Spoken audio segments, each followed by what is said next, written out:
Hi, thanks for joining us for the Family Plots, Gardening in the Mid-South. I'm Chris Cooper. Lettuce in January, cabbage in December. It's hydroponics, and today we're going to build a system from scratch. That's just ahead on the Family Plots, Gardening in the Mid-South. Production funding for the Family Plot, Gardening in the Mid-South is provided by the WKNO Production Fund, the WKNO Endowment Fund, and by viewers like you. Thank you.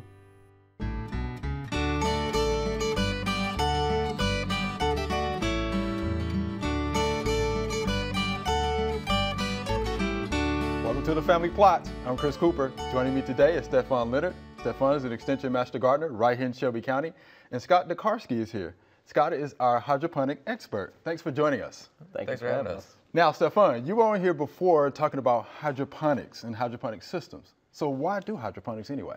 Well, let's just say you actually don't have the space to have a garden. Hydroponics is a great thing that you can actually have in your home, set up your own climate and start growing, even during the winter time. Winter months, during the fall, year round, you can actually grow with hydroponics. Sounds good to me. I think we could do that. Now, what about building a hydroponic system? Oh, it's fairly simple. A few parts, inexpensive, and something that you can actually assemble within an hour or two.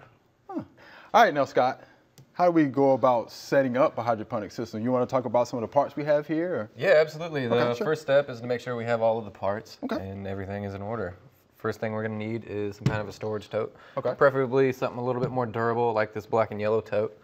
Just so as you move around the hydroponic system, it doesn't go breaking over time and doesn't get worn down from like the lights outside or what have you. And also some of the smaller pieces, like some of the net cups and neoprenes, things that actually house the plant. And then, of course, the PVC parts. You have 10 feet of pipe that will roughly make a tote. Usually a little bit more than 10 feet is needed. A few elbows and some tees. And that's just to make the actual frame of the spray system inside of the tote. All right, so you want to get started on building the system for us? Yeah, absolutely. Let's get it going, man. All right, let's get it going. Will you hand me the tape measure, Stefan? All right, the first step is to open up the tote and get some measurements of the inside. That way we can go ahead and start measuring and cutting our PVC. All right. I'll take that. Thank you. All right, and a good way to start is going to be to get the width measurements. And how you want to do this is you just want to go, what the PVC frame will do is actually sit down recessed about 2 inches. So we're going to come down about 2 inches, and it looks like we're going to be right at about 16.5 on width. We'll go ahead and get the length measurement as well. Here, why don't you come to right there? Yeah. About 26 3/4 inches. All right. So that'll be the good base. And what makes up the tote is the PVC. And how that frame works is we have elbows on each side, or each corner, and then we will have T's on the bottoms. And then in the middle, we have the downspout for our water pump. Gotcha. And then that'll pretty much look just like that. And then these few pieces will be for the pump and to screw into the pump. And that's the basic layout of how the tote will work. All right, so the first step is going to be to cut the pieces of PVC that'll fit in between these T's. So what we're gonna do, it looks like for 16.5 inches, we'll need about 4 1/4 inch PVC pipe to fit in between each one of these things. Cool, and we will get cutting. You wanna do some cutting, Chris? Hey, I can try. Excellent, cool. I can do that. We can take that, and what we'll do, go ahead and grab this piece of PVC and we'll start measuring. We'll do 4 and it looks like 1/4. So if you want to make a mark right about there, Chris. Right there with you. Absolutely. Yeah, and we'll make 6 of these. All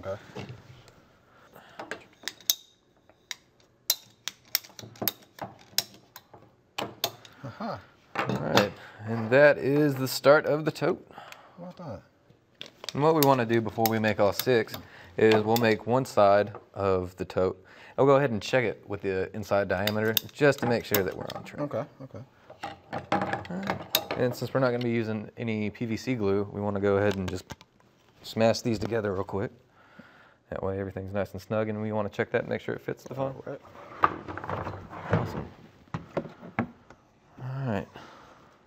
And you do want a little bit of a snug fit just because things aren't glued together, and that way it doesn't pop off. Okay, gotcha. We'll just go ahead and do that one more time. Okay.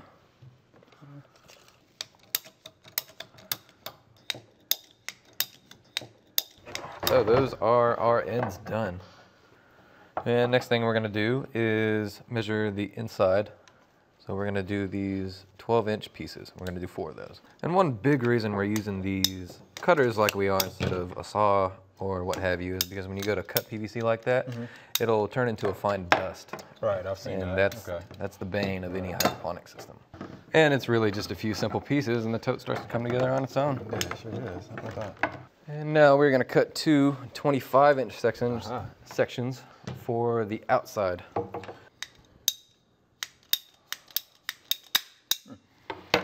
All right. All right. Go ahead and put these on.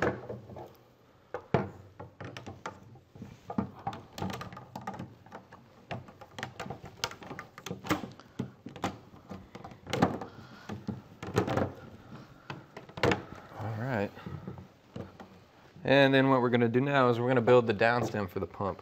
So that consists of a T, and this is gonna sit in the middle, like this, and it's just gonna serve as a downstem.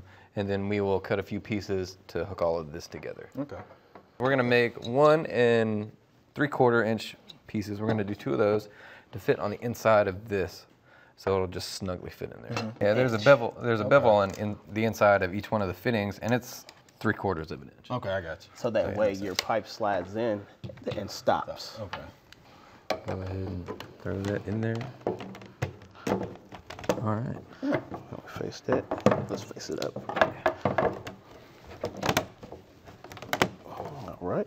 Yeah, cool. Now let's check it.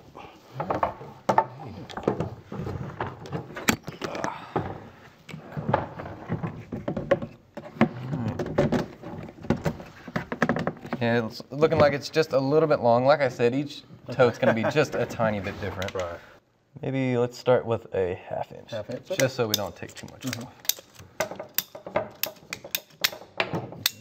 Look at that. That is what we want. You want it to fit in there a little snug, just so it doesn't move around or anything like that. All right. Cool. And that is the basis of the spray frame. Okay. And our next step is gonna be to mark our holes and then tap and dye them. All right. For our sprayers. Indeed.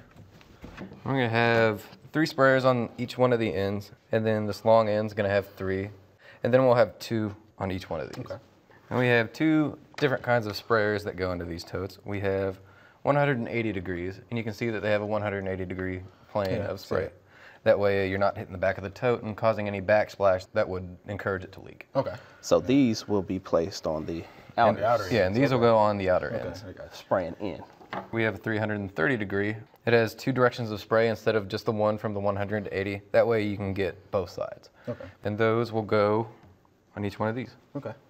Because what we found in these that we can have such prolific root growth that the roots will get so dense they'll create dry pockets on the inside. Okay. So you have to have plenty of these just to get around all those nicks and curves. And it doesn't have to be perfect. All you really want to do is just try and center them as much as possible. So we'll put 1 there, 1 there, and we'll go ahead and just repeat this for all of them. And try and get them as straight as you can, but it's not too big of a deal. Right. And these are going to be our tools for making the sprayers. This is just a regular drill bit. Okay. It's going to be 10/24 tap and a die. So what we're going to do is we're going to take this, we're going to drill out each one of these holes, and once those are done, we're going to clear them all out. And then we're going to go back with the die, and that's actually how we're going to achieve the threading. Okay. And one thing I would like to caution people about is when you are drilling the holes, make sure you get it as straight up and down as possible, because if you don't, sometimes the sprayers will have a tendency to leak. All right, now that we have all the holes, we can go through putting the threads. All right, when you do this, you want to put your drill on the lowest setting just so you don't grind up the threads. Okay. You turn it down a little bit, and then again, straight up and down as possible. You're just slow about it.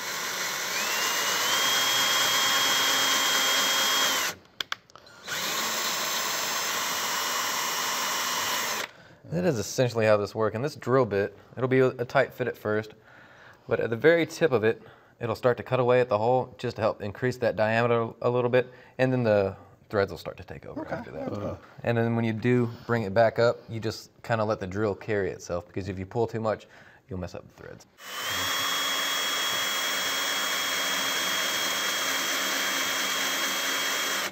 You don't have to go too much, just maybe a 1/4 of an inch into the PVC, just enough to get the threads. And then again, when you do come out, just slow.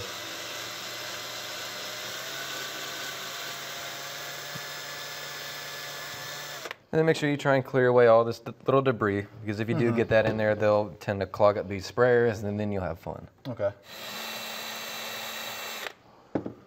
All right, that was the last hole, right? Yep, last hole. Now all we have to do is get it cleaned out, and we can throw the sprayers in it, and then we can get to cutting up the tote. Ah, there you go. Yes. Be forceful with it. Yeah. Make sure we lay everything out so we don't get it mixed up. Yeah, you can see the debris on the inside, and all we want to do is just take the bamboo and knock that off, so it doesn't inhibit the system later on. All right. A little bit came out of there. Yeah. Good to go.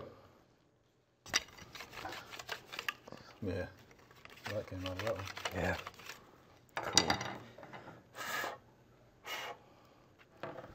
Now back to assembly. Indeed. Now let's install the sprayers. We're going to put these 180 degrees on the outside, just so we don't get any backsplash when we put them in the tote. And most of these parts are fairly cheap at your local hydroponics store. The sprayers, they're 30 cents. Okay. The net cups and neoprenes, they're 25 to 30 cents each as well. All right, now what we're going to do is we're going to measure for the downspout that connects the pump to the sprayer manifold. And how we're going to do that is we're just going to set this in here, how it would naturally lay. About 2 inches down in there. And then we will get the pump, stick that bad boy right there. You want to come help us out, Bruce? Yeah. Cool. You want to measure for me? Let's measure from the bottom of this to the top of the pump. In it? No. Okay, Just right there. Okay. You see that? Cool. 7 1/4 inches. Cool. All right, so we got 7 1/4 inches. And we still have to account for that 3/4 of an inch difference on each one of these sides. Okay, cool. So what we're going to do to account for those differences, we're going to take 2 1/4 off of this. All right, cool. And what we're going to do with this, let me see those one more time. So we're just going to cut it into 2 pieces, one a little bit longer than the other. And what the smaller piece will serve as is the part that actually stays connected to the pump, which is why we have this 1/2 inch coupling right here. Okay, gotcha. And then we screw our 1/2 inch adapter to this, and this will actually be what connects to the pump.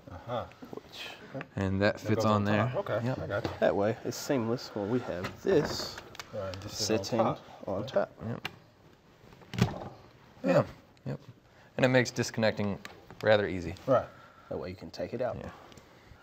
Yeah, we can Inside. set that inside and And see where it stands. indeed.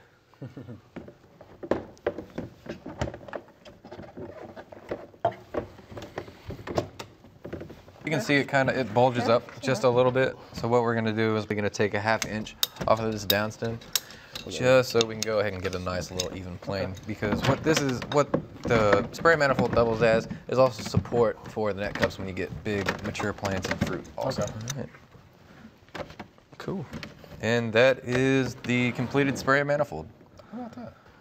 All right, we have two different size hole saws for the drain and the power plug hole. The power plug hole gets the 1 inch. And try and get it as close to the top of it as you can. You can even come in here and kind of tilt it up a little bit, get it started, and then level it out. What we're gonna do is we're gonna put a hole right here as close to the bottom as we can. We don't wanna get too close to this lip, or otherwise it won't have a good seal. Okay. So what we'll do is we'll come about halfway.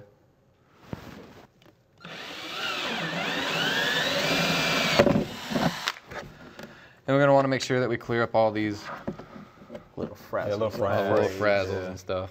And then sometimes these can be a little bit tricky to get in. This is a 1/2 inch grommet. And what this does is it creates a watertight seal between the elbow and the actual body of the tote. Okay. That way we don't get any leakage.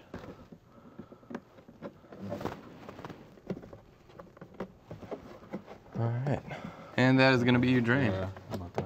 We're going to hook our 10-inch drain up to the elbow.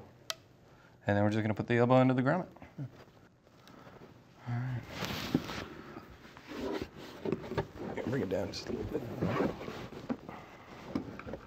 bit. And you bring it in until you get it set up against the barrier right there. Okay, I see it. And that is your drain finished. All right, what we do with the drain is you tilt it like this and just let it drain naturally. All right, so our next step is going to be to cut the holes in the top of the tote for housing our net cups. Okay. And if you would you hand me our cheat sheet? I will definitely do that. Excellent. I like cheat sheets. I do too. Do that. All right. As you can see, this specific tote has 12 net cups. Okay. There are 12 sites for each one of the net cups. Let's come in here and cut each one of these holes.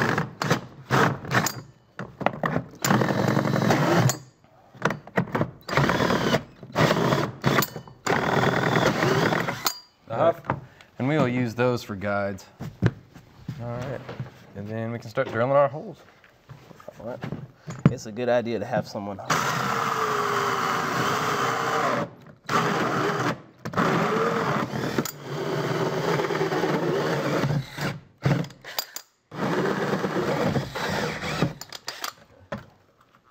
All right, and now that we've drilled our holes, the next thing we want to do is go ahead and clear all the debris from the holes, and then we'll be ready to put some water in it, make sure everything is watertight. All right. All right, now that we have everything done for the tote, we have the top of the tote cut. Okay. We have the PVC manifold built, and we've connected some PVC to the pump. Now it's time to throw everything together. And our first step right now is to fill the basin with some water. All right. So Stefan, if you want to grab that other bucket. We do have water. Right. Yep. And how much do we need to fill it? Need about 10 gallons of water to get proper head pressure out of the sprayers.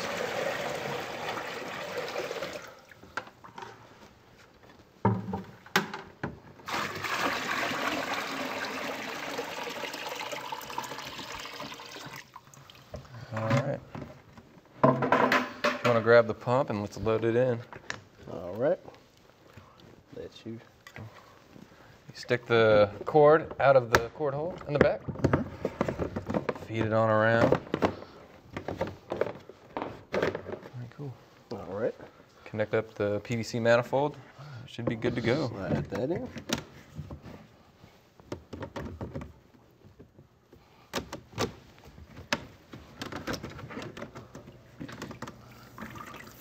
Ah, so now we have power. Oh, look at that. Yeah. Looks like we need to turn it up a little bit. With the diaphragm. Nice. The tote is watertight, and as you can see, there's nothing coming out of the cord hole, so everything's good to go. All right. And all we do now is throw the top on, and we can put some net cups and some plants in it. And that is a tote. Cool. And our next step is going to be to put the net cups in there. Okay. So what we'll do, they each take 12. And what do these do? These actually support the plant. So this is what we're going to plant in, essentially. And these are going to be our neoprene collars. This is actually what holds the plant instead of the alternative like expanded clay media or vermiculite or perlite or whatever. Okay. All right, now that we have everything set up, our next step is going to be to put some plants in it. Hey, let's get the plants in there. Cool. I actually brought some plants. Can you tell us what you brought? Absolutely. All right, here on this end, we have some San Marzano tomatoes. Okay. And right here, we're going to have cinnamon basil and then Thai basil. And another San Marzano tomato, some Genovese basil, sugar baby watermelon, a purple beauty bell pepper, and a cucumber. Okay. And the only thing we're going to do to plant these is just set it down in there. We might just take this off. We'll set it down in the net cup. Okay. And then just before you do that, can you tell us what you have here? Just at the bottom of your tomato plant. This is going to be rock wool. Okay. It's a hydroponic planting material. It's just molten rock spun like fiberglass, so it's nothing crazy. It's going to be inert. It won't have tendencies to raise or lower pH. Okay. It's just a good material, and as you can see, our clones have some roots coming out of the bottom already. So these are already mature plants, and they're ready to be transplanted. All right. Just set the neoprene around the plant. Neoprenes are a soft material, so they're not going to harm the plant at all or pinch the stem. And there you have it. And it is important to note that limitations with this system plant-wise are going to be root vegetables like potatoes and onions and things like that. But anything that will grow above the surface, like tomatoes, cucumbers, pickles, bell peppers, anything like that, it'll grow quite prolifically. Okay. How about that? All right, and that is the tote. That's all it is. Real simple, not a whole lot there. Definitely looks good, Absolutely. fellas. Appreciate the demonstration. Yeah, no problem. Thanks for Thank you having much. us. Thanks for being here. All right, thanks. There are a number of gardening events going on in the next couple of weeks. Here are just a few that might interest you.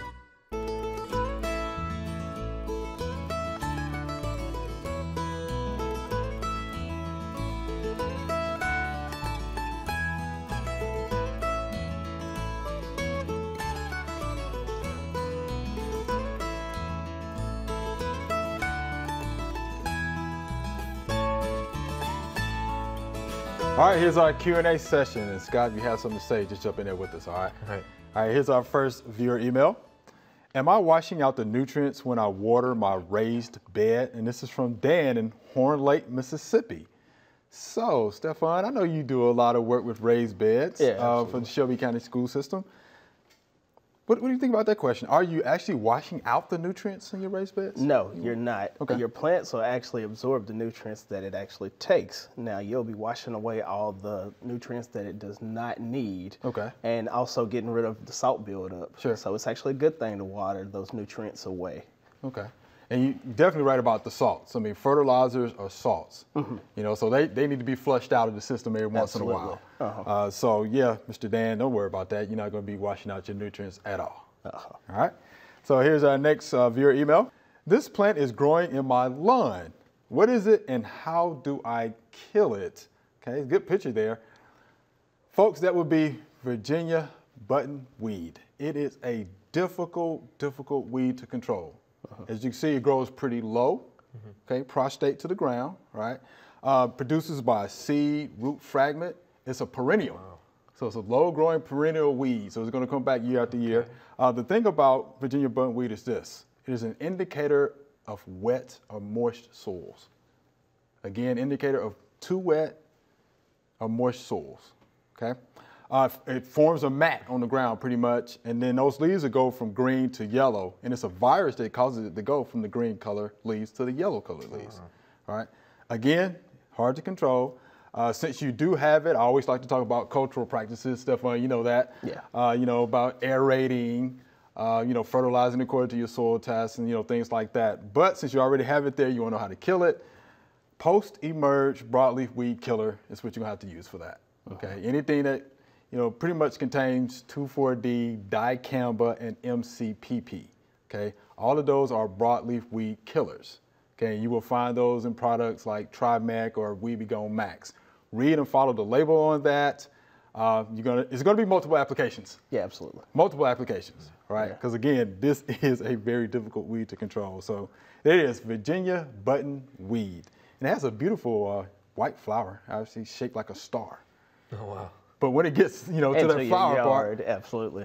Yeah, seeds, then you get spread. Yeah, then it spreads. So be careful. All right. Here's our next viewer email. What is this? It came on the first blossom on a cucumber. There are no other related plants nearby unless something wild pollinated it. Want a taste? And this is from Fields Shelby Forest. I don't want to taste that. I don't want to. I can say that now. But Stefan, what do you think? Anything comes to mind when you see that? It could be a lot of things. For it to be the first bloom, it could be a nutrient imbalance, or it could be weather, the weather conditions. It could be a lot of factors that could affect it going forward. Okay. A couple of things, you know, come to mind for me. You know, insufficient moisture. You know, moisture stress is something that I think about. The second thing, too much fertilizer can actually do that, you know, to fruits, right? Too much fertilizer. Okay. But this is a cucumber, right? So I'm thinking about cucumber mosaic virus, which is actually spread by aphids. Okay. Because the fruit itself is deformed and it has different colors. So that's why I thought virus. It'll help if we could actually see the plant, because you have a stunted plant. Of course, that plant might have some lesions on the, you know, the stem, on the leaves, but just looking at the cucumber itself, the different colors, possibly could be cucumber mosaic virus. And here's another one I just thought about. How about poor pollination? Oh, absolutely. Yeah, I could see that. Poor pollination, especially when you have hot and dry conditions, because you do have dead pollen and live pollen, right? So you can actually get a fruit from the live pollen, but the dead pollen won't let it produce all the way through. Wow. Right. Okay. So it could be, a lot of different factors. All right. So look at your plant, inspect it for aphids. Make sure you don't have a lot of weeds growing around your plants. Get those out of there because the aphids can hang around in those weeds as well. But that's what I think. So, Scott, it's a fun. We're out of time. Thanks for being here today. Yeah, thanks for having us. All right, no problem. Remember, we love to hear from you. Send us an email or letter. The email address is familyplot@wkno.org, and the mailing address is Family Plot, 7151 Cherry Farms Road, Cordova, Tennessee 38016. Or you can go online to familyplotgarden.com. That's all we have time for today. We have posted an equipment list for the hydroponics project on familyplotgarden.com. I'm Chris Cooper. Be sure to join us next week for the Family Plot, Gardening in the Mid-South. Be safe.